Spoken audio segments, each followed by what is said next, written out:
if I could only choose one classroom management strategy, it would be this. This is my secret weapon. I live and die by this. That is my clipboard. More importantly, the seating chart on my clipboard. I gotta tell you, where do I start with this one here? I keep track of everything. Now, first of all, you can understand there's something very, and you know this personally, very, very powerful about accountability. If you're accountable to something, there's a higher chance you're going to do what you need to do. Students, regarding student behavior, regarding classroom management, if you are keeping track of student behavior, you're holding them accountable, that is powerful. And so if I only had one thing to choose, that would be the seating chart. Now, the great thing about this is the pre-battle plan. You can eliminate a lot of problems before they even begin, depending upon how your seating arrangement is. So, for example, if I know there's a student that always causes problems around the students around them, I might put them at the very front of the class here by themselves. No student in front or behind them or around them, right? One table gap or one desk gap. If I know there's a student that needs glasses, they might go in the front. If I know there's a student who always falls asleep, maybe they're closer to my desk. If there's two students that have problems, I can separate them. It is amazing how many problems can be eliminated with an effective seating chart. And so that's the number one thing I would do. Now, I'm going to show you my seating chart here in a second because it's kind of unique in a way. I keep track of things. But I just kind of want to give you an idea how it all plays out. And so anytime you would come to my class, I'd be at the front of class doing my teaching thing, but I'll have this in hand. So let me kind of explain what I do on the seating chart. I have the students' names on it, but then beyond the students' names, I have little boxes below that. And once again, I'll show you in a second here. And anytime a student raises their hand to participate, I give them extra credit. You ever hear that saying, we'll do anything for a free t-shirt? Students will almost do anything for extra credit. And so, plus it's a way of getting students to be more interactive, right? And so if a student raises their hand, I call upon them, I give them extra credit. But here's the nice thing about it.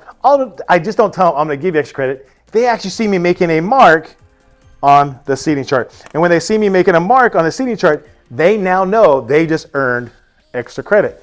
That accountability is huge. Another thing that will happen often is a student will ask to use the restroom. If you do not have a restroom policy, you're going to find students abusing a restroom pass.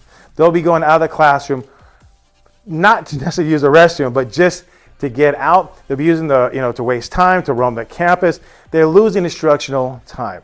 And so what I do is I keep track of how many times students use the restroom. So that way I can hold them accountable. So that way I am able to identify a pattern. If I see them, going every day, I can identify that pattern. If it wasn't on my seating chart, I may forget about it. And so this is a way of keeping track of different habits and stuff of that sort. Another thing I keep track of is any kind of behaviors. Maybe it's electronic devices or they're disruptive, something like that. I keep track of a seating chart. There's something powerful about the conversation. If a student says, if you're having a conversation with a student and say, you're always doing this, never always say always, never say always or never. Anyway, I'm trying to say. But if I said, hey, Johnny, you're always out of your seat, they might blow you off. But if you can say, hey, Johnny, this week, I know it's Monday, Tuesday, and Thursday, you were out of your seat. The fact that I'm actually able to identify the days that they were out of their seat, they're like, right? Because now they know I'm actually paying attention to what they're doing. I'm holding them accountable to their actions. So it's a way of monitoring behavior as well. So these are all things that you can do with a good seating chart. Now, like I said, I'm going to show you what it looks like here. So just hang tight for 1 second. In fact, if you want a copy of my seating chart, I'll put a link down below in the details. Please just go ahead and ask for it. And I'll definitely send you what I have, and you can modify it as you need to modify it. But this clipboard, a seating chart, here's where it originated from. My first year, I've been teaching over 20-something years now. My first year teaching, oh my lordy, I got to tell you, I almost got fired. I almost got fired. My principal came to me and said, this, I don't think it's working. You never want to hear that. I don't think this is working out. I'm like, oh my gosh, I need this. I have a family, I have kids, I have a house, all this stuff, right? And so I didn't do that, obviously, but I didn't want to get fired. He says, I'm going to give you one last chance. I'm going to pair you with a veteran teacher and just learn from him what you can. And so I went to this veteran teacher. I'm going to call him Mr. B as a name. And he was incredible. And I noticed he walked around with a clipboard and a seating chart. And then I looked at what he did. He told me about the whole system he has. And now, once again, from there, I, of course, modified it to suit my needs. But that's where it started from. And because of that seating chart, it allowed me to make it through that year. And then I used it the second year, honed in a little bit. In the third year, fourth year, and since then, I've been just tailoring it to exactly what I need it to be. So it basically saved my job and the house over my head and food on the table for my kids. So I'm hoping it's something you can use as well. But let me go ahead and show you what it actually looks like. Now, the first thing I want to point out is this information here on the right-hand side. I have the period. So once you have 5 classes, so this is period 4 seating chart. This tells the date, and then this tells you the time the class begins and ends on a normal day, and begins and ends on a minimum day. The reason I like having this here, because I believe in bell to bell. I believe make sure you have all the time structured. I believe in the kind of the idea, idle hands are devil's playground. So I want to make sure I'm always conscious of the time. Plus, it's only fair to the student and fair to other teachers that I make sure students get out of here on time and so forth. And so every week I will quickly update it. So every week what I'll do is I will update the information on this and reprint out another one. And so, and it maybe takes a minute or two for each class or real quickly, but it keeps it nice, clean, organized. But once again, it's just a way of keeping track of the accountability of students. Now it tells you right here, student 11, 12, 13. I just kind of did this for, just for a demonstration, but it would actually have the student's name on it. And so let's say this has student's name, student 11, okay? Let's say their name's Jose, whatever else it might be. But then I also will have abbreviations next to their names. So if you ever been told, hey, can you identify the kids with IEPs or 504s? If you have a seating chart like this, you can easily do it. And what I do is I go through my class rosters and I find the kids that have IEPs or 504s, some sort of modification, and I'll just put an underline on their name. So this would be Jose, and I now know Jose has an IEP. All right, now what that is, of course, you could dive in deeper to find out what it is, the IEP, as far as their modifications. But this is a quick way of identifying the kids I have that might need additional help. Plus, if an admin ever comes in, hey, do you know what kids are on a case care? Yeah, I got it right here. Right there, easy to find. And I live in Southern California. We have a lot of students that are Spanish speaking. And so what I'll do, and actually, once again, this will be all typed up so it looks nice and neat, right? I'll put an S next to their name. So I know that stands for Spanish speaking. So now I have different abbreviations. I have that there stands for IP, that's for Spanish speaking, and you can come up with anything else you need to do, but I found these two right here takes care of my needs regarding identifying students' special accommodations.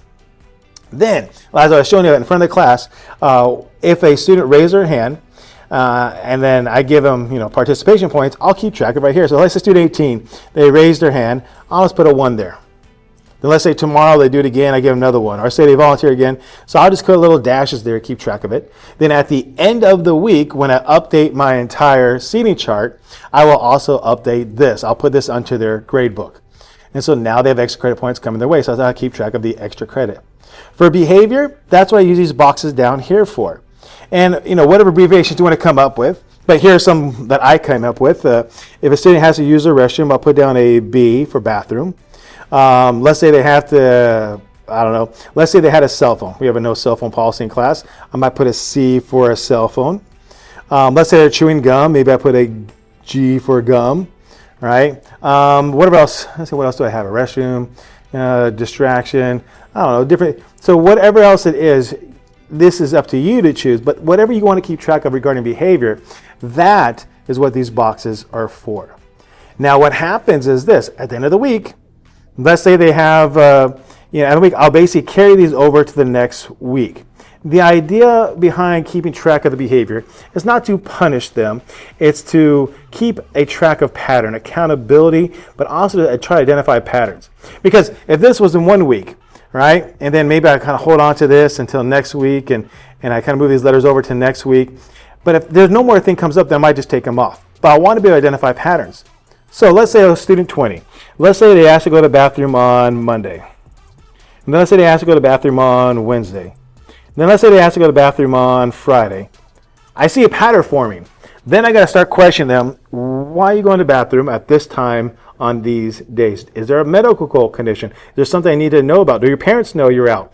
But once again, it's not to get them in trouble. It's just trying to identify behavior so that way you can change it, make it more productive, correct it if you need to. But that's the way of keeping things. So keep track of participation points, keep track of behavior concerns or patterns.